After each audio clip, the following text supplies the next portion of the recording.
दोस्तों नमस्कार। Learning by AP sir YouTube channel में आपका स्वागत है। हम लोग टेलीग्राम चैनल पे जो डेली क्विज कराए जा रहे हैं उसका एक्सप्लेनेशन देख रहे थे।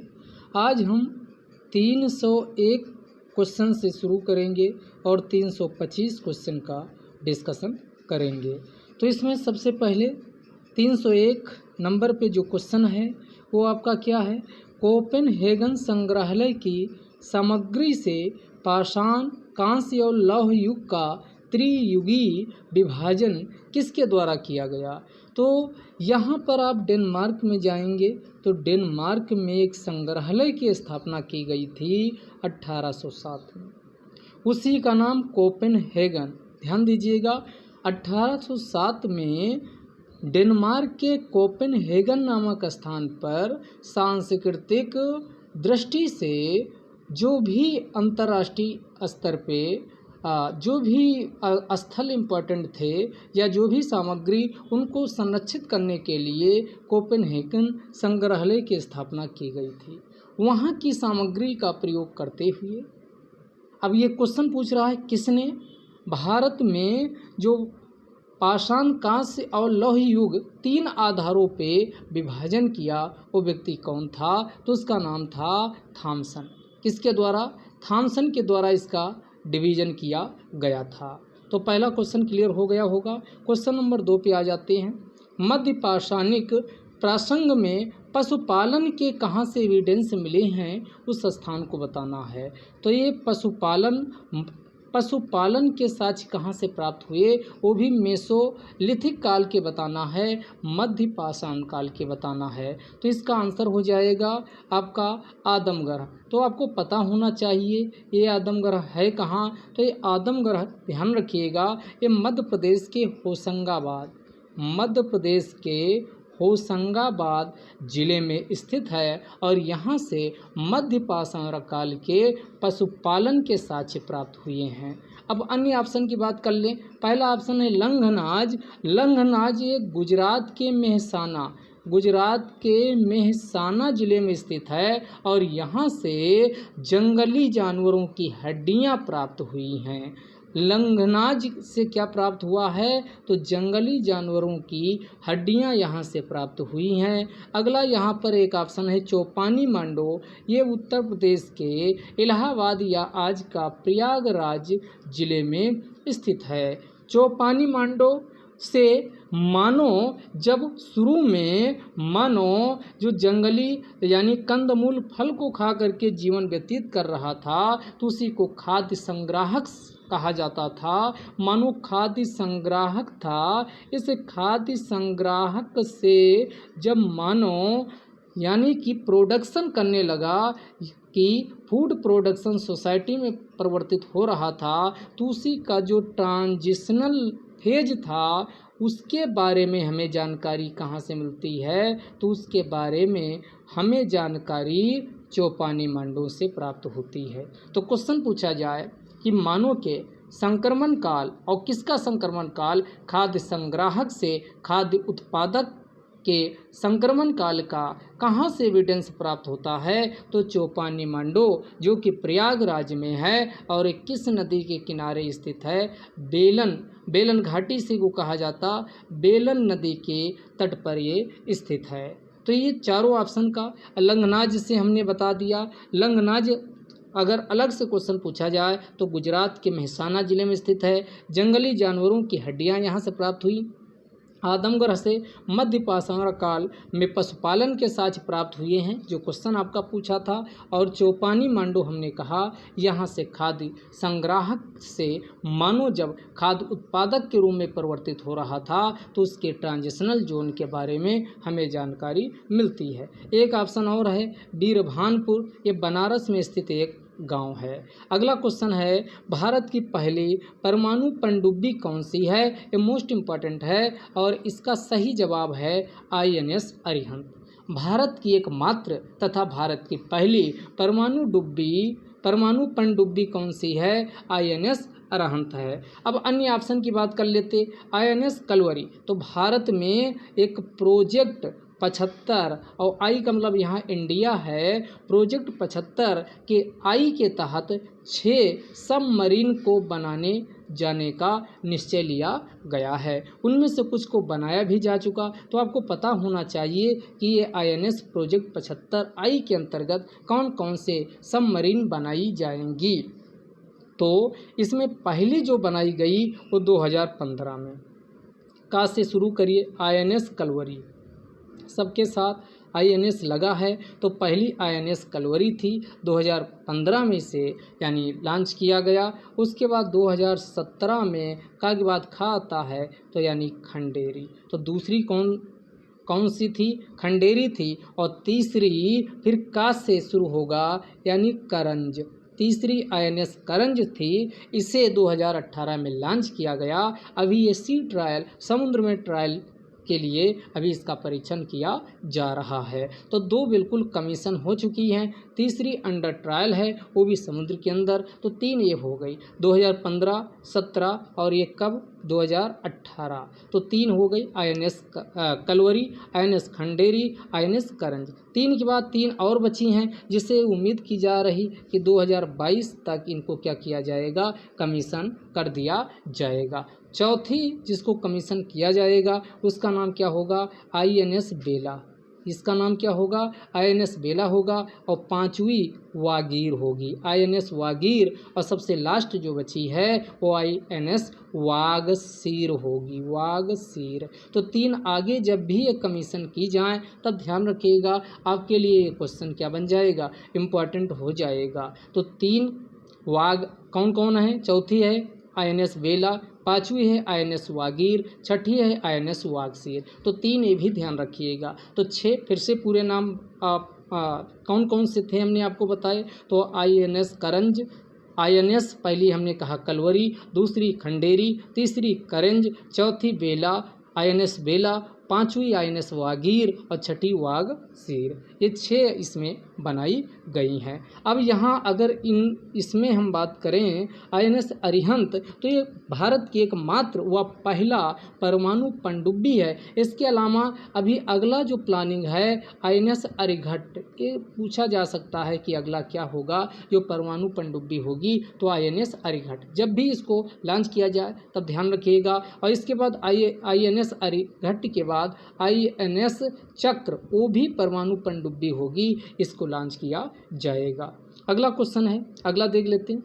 DNA पाया जाता है तो नाभिक में, क्लोरोप्लास्ट में, माइटोकॉन्ड्रिया में। तो DNA जो है ये आपके क्या है, तीनों यानी तीनों में पाया जाता है, नाभिक में भी, क्लोरोप्लास्ट में भी, माइटोकॉन्ड्रिया में भी। माइटोकॉन्ड्रिया को ही पावर हाउस ऑफ सेल, कोशिका का ऊर्जा ग्रह कहा जाता है। और जो जेनेटिक मटेरियल होता है वो नाभिक में स्थित होता है, न्यूक्लियस में स्थित होता है। तो इसका आंसर हो जाएगा तीनों। अगला क्वेश्चन है, निम्नलिखित सही कथन चुनिए। बोरिक एसिड आईवास का एक घटक है, फार्मिक एसिड लाल चींटी में मौजूद होता है। तो यहाँ पर बोरिक एसिड की बात हो रही है, तो हम जान लेते हैं कि बोरिक एसिड का प्रयोग कहाँ कहाँ किया जाता है। तो बोरिक एसिड की बात की जाए तो इसका फार्मूला H3BO3 होता है। इसका इस्तेमाल एंटीसेप्टिक के रूप में, ध्यान रखिएगा, जो बोरिक एसिड है इसका उपयोग एंटीसेप्टिक के रूप में किया जाता, इंसेक्टिसाइड के रूप में, इंसेक्टिसाइड के रूप में। और आग अगर लगी है तो उसको मंद करने में इसी को बोलते हैं फ्लेम रिटारडेंट। रिटारडेंट का मतलब अवरोधक या मंदक के रूप में। तो जो आग की लपटों को बुझाने के रूप में, आग को बुझाने के रूप में भी इसका इस्तेमाल किया जाता है। और सबसे अच्छी बात, इसका प्रयोग न्यूट्रॉन ऑब्जर्वर यानी न्यूट्रॉन को अवशोषक के रूप में भी इसका इस्तेमाल किया जाता है। दूसरा है फार्मिक एसिड। फार्मिक एसिड का प्रयोग यानी कि संरक्षक के रूप में, प्रिजर्वर के रूप में किया जाता है। और दूसरा, अगर कोई बैक्टीरिया है तो उसको मारने के लिए भी इसका इस्तेमाल होता है। अब यहाँ क्वेश्चन, बोरिक एसिड आईवास का घटक है, फार्मिक एसिड लाल चींटी में पाया जाता है। तो इसका आंसर हो जाएगा उपरोक्त दोनों सही है। अगला, चूँकि इन्वायरमेंट को बचाने के लिए जो केंद्र सरकार है वो तो प्रयास कर ही रही है, राज्य सरकार के द्वारा अपने स्तर पर प्रयास किया जा रहा है।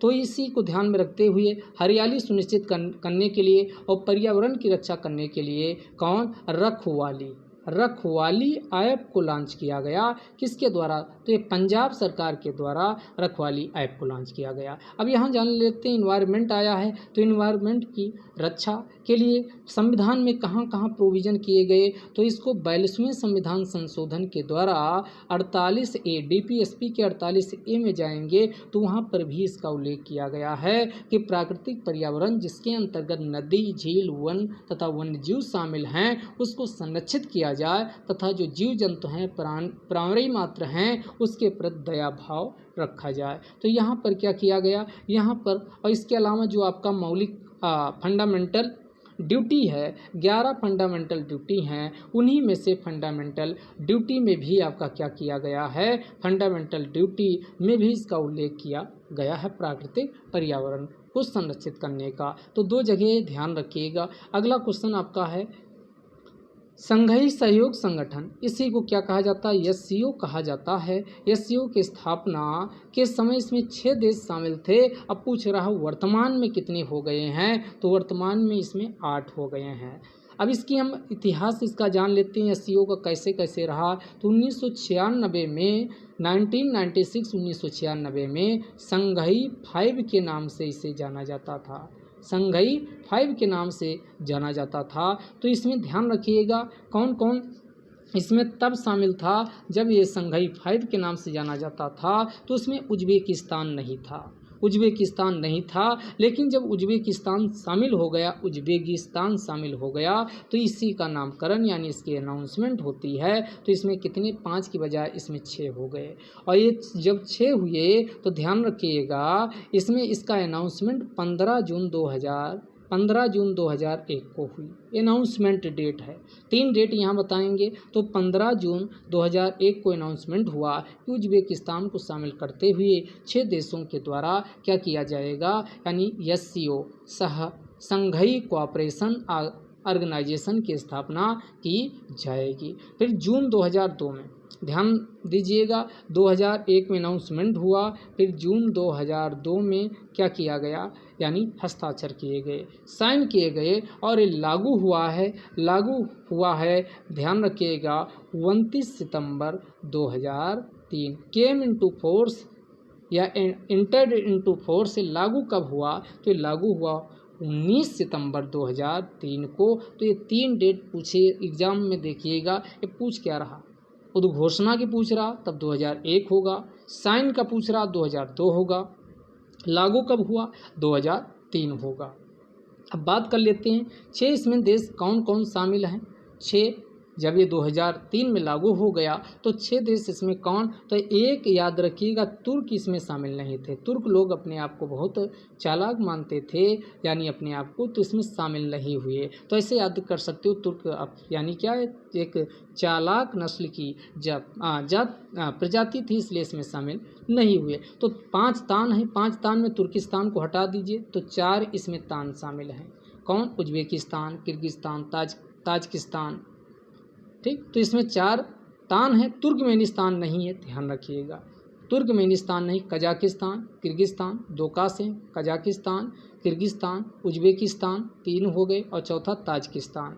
तुर्कमेनिस्तान नहीं शामिल है, ध्यान रखिएगा। उसके बाद रूस शामिल है, उसके बाद चीन। तो 4 ये तान हो गए, रूस 5वां और चीन 6 मिलकर के 2003 में इसकी स्थापना होती है। लेकिन इसका आगे विस्तार किया गया, ध्यान रखिएगा 2017 में क्या किया जाता है, यानी ध्यान रखिएगा अस्ताना 2017 में अस्ताना में बैठक होती है SCO की। वहाँ पर इंडिया और साथ साथ पाकिस्तान को भी, इंडिया और पाक को भी इसका मेंबर बना दिया गया। और इस प्रकार 6 और ये इंडिया और पाकिस्तान, पाक और इंडिया को शामिल करते हुए अब इसमें कितने हो गए हैं, इसमें 8, टोटल कितने 8 मेंबर इसमें हो गए हैं। तो ये आपकी कहानी थी SCO की। और SCO का अगर पूछा जाए SCO का मुख्यालय कहाँ है, तो इसका मुख्यालय बीजिंग है। कहाँ है? इसका मुख्यालय बीजिंग है। बीजिंग में अन्य भी मुख्यालय आपको बता चुके हैं।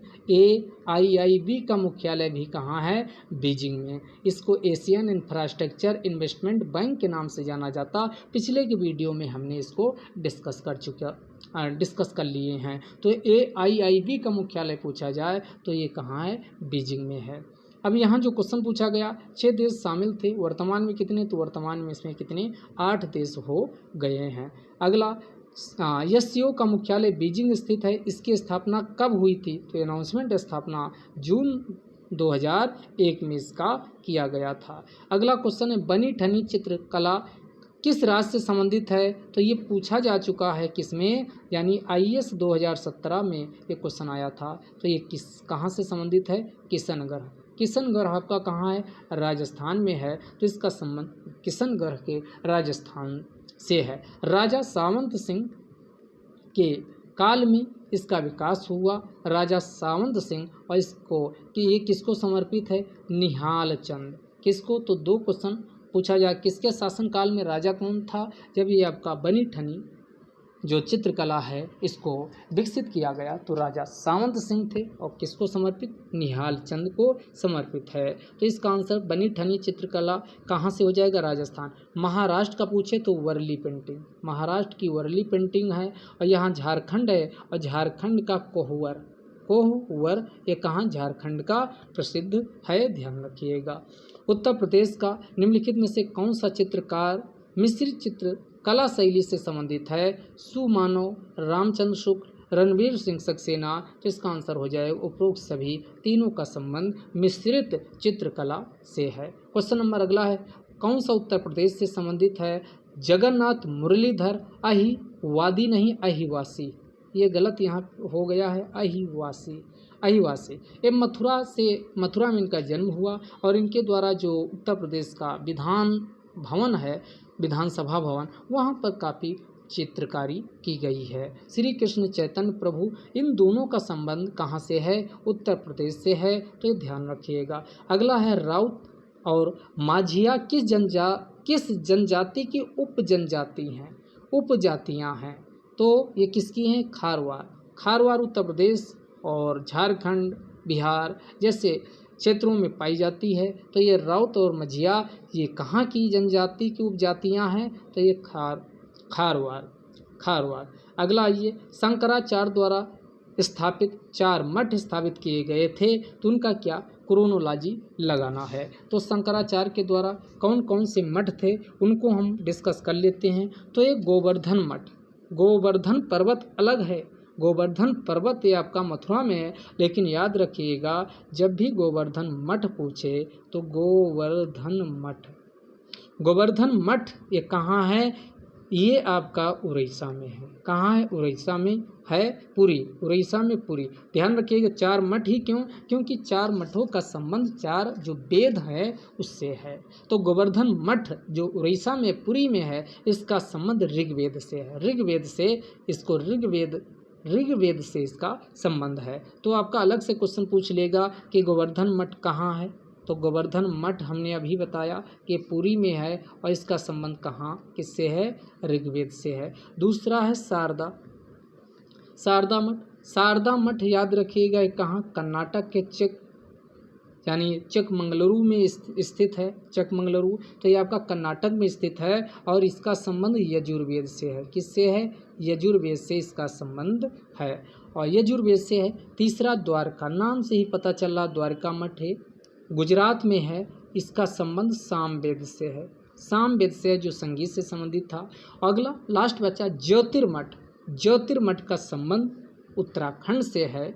और ज्योतिर्मठ उत्तराखंड में शंकराचार्य ने स्थापित किया था, अथर्ववेद से संबंधित है। तो 4 ये आपके मठ हो गए। कौन किससे संबंधित है वो बता दिए। अब आइए इसमें गोवर्धन मठ पहले उठाते हैं। गोवर्धन मठ कहाँ है? पुरी, यानी 1 का ये बी नंबर का 3 होगा। तो इसमें देख लीजिए किस में है। तो गोवर्धन मठ यानी ये आपका ए, और ये का 3 जाएगा। तो ये का 3 यानी ए का 3 किस वाले ऑप्शन में है? ऑप्शन वाले में ए का 3। देखो गोवर्धन मठ, ये मिलाइए, गोवर्धन मठ का संबंध ये पूरी हो जाएगा तो ए के सामने 3 आ जाएगा, यानी 3 देखिए 1 2 3 तीसरे वाले में है और तीसरे वाले के सामने ए आना चाहिए, बीच में जिसमें ए होगा ये आपका आंसर हो जाएगा, यानी इसका ऑप्शन बी होगा। लेकिन आपको डिटेल के लिए हमने बताई दी है। गोवर्धन मठ पुरी में है, ऋग्वेद से संबंधित है, ऋग्वेद से संबंधित है। द्वारिका गुजरात में है और द्वारिका वाला सामवेद से संबंधित है। किससे है? सामवेद से है। उसके बाद ज्योतिर्मठ उत्तराखंड में है। जो उत्तराखंड में ज्योतिर्मठ है उसका संबंध अथर्ववेद, लास्ट वेद जो अथर्ववेद है उसका संबंध कहाँ किससे है? ज्योतिर्मठ से। उसके बाद फिर आपका शारदा मठ, शारदा मठ, तो शारदा मठ कर्नाटक, शारदा मठ किससे? कर्नाटक से संबंधित है, कर्नाटक से। तो ये आपके 4 के 4 मठ आपके हो गए। आगे आइए, अगला क्वेश्चन है निम्नलिखित में से कौन सही सुमेलित है? उत्तर प्रदेश मुरहाना, मध्य प्रदेश लाखाजुआर, कर्नाटक कुप्पागुल्लू, मध्य प्रदेश भीमबेटका। तो ये सब आपके देखोगे जो पाषाण काल रहा उसके स्थल हैं, ये सारे के सारे सही सुमेलित हैं। उत्तर प्रदेश मुरहाना, मध्य प्रदेश लाखाजुआर, कर्नाटक में कुप्पागुल्ला और मध्य प्रदेश में भीमबेटका। तो इसका आंसर क्या हो जाएगा? इसका आंसर उपरोक्त सभी हो जाएगा, डी वाला। अगला आते हैं, इसका मिलान करवाते हैं। ये असल में जब 9 पाषाण काल के बीतने के बाद यहाँ पर सूक्ष्म संस्कृतियों का विकास हुआ, उसी को माइक्रो सूक्ष्म संस्कृत के नाम से जाना गया। सूक्ष्म पाषाणकालिक पत्थरों के जो औजार बनाए जाते थे बिल्कुल छोटे बनाए गए। तो ये संस्कृत भारत के दक्षिण राज्यों में क्या हुई? विकसित हुई। पश्चिमी और दक्षिण राज्यों में, पश्चिमी उत्तर भारत और दक्षिण के राज्यों में, तो उसी में से कुछ यहाँ पर दिया गया है। तो इसका एक जो आहर है, आहर, ये राजस्थान में विकसित हुई आहर संस्कृत। आहर या आहार कहा जाता, आहर। तो इसको आहर यानी आ रहा, आहर, आ से 28 होता, आ से आहर होता। तो ये आपकी 2800 देखो ऑप्शन में किस में है? 2800 BC से लेकर के 2800 BC से लेकर के 1500 BC के बीच इसका डेवलपमेंट हुआ। तो एक का मिला दीजिए सी के साथ, तो एक का सी यानी इस बी ऑप्शन में है और किसी ऑप्शन में नहीं है। तो अन्य को भी हम जान लेते हैं एक कौन कब। तो एक का सी हो गया, यानी 2800 से 1500 BC,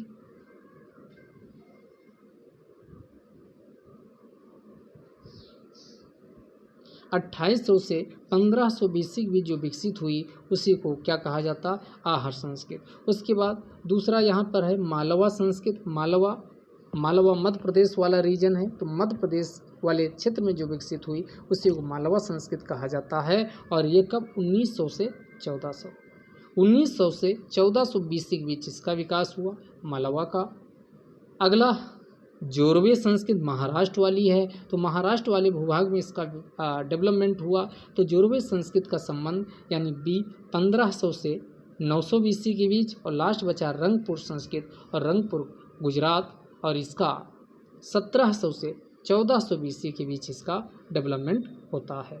अगला क्वेश्चन, विद्वानों द्वारा सुझाए गए जो सिंधु घाटी सभ्यता रही है, हड़प्पा सभ्यता रही है, उसका कालक्रम क्या रहा है, उसके बारे में क्वेश्चन ये पूछा गया। तो जॉन मार्शल जो थे, सर जॉन मार्शल, इन्होंने जो हड़प्पा सभ्यता का काल बताया है वो कब बताया? तो ध्यान रखिएगा 3250 से 1750। तो यहाँ हम केवल इनका मार्शल नाम लिख रहे हैं। मार्शल ने कब बताया? 3250 से लेकर 2750 BC के बीच, 2750 BC के बीच, यानी कि ए का बी होगा। और ए का बी किसमें है? यानी लास्ट वाला ऑप्शन क्या हो जाएगा? सही हो जाएगा। लेकिन हम लोग अन्य को भी जान लेते हैं। सर जॉन मार्शल ने 3250 से 1750 BC के काल को क्या बताया?